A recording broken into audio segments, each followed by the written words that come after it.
Bonjour, je m'appelle Jacqueline Gillet, je travaille dans le service information et édition scientifique depuis 2019. Je voulais être institutrice quand j'étais petite et je me souviens très bien que je mettais mes poupées sur le lit et que je les grondais beaucoup parce qu'elles ne m'écoutaient pas. Voilà.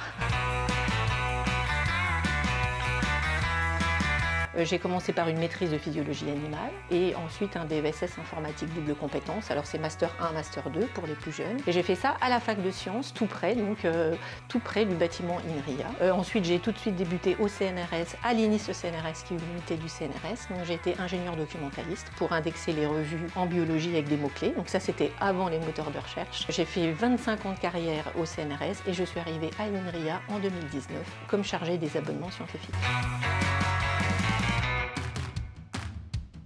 Alors ce que j'aime dans le monde de la recherche chez INRIA, c'est que INRIA a une politique claire et affirmée pour que les chercheurs se réapproprient leur production scientifique, les publications, les données de recherche, les logiciels, et travailler avec cette ligne de conduite qui est claire, qui est forte, qui est affirmée, c'est vraiment rassurant et c'est vraiment confortable.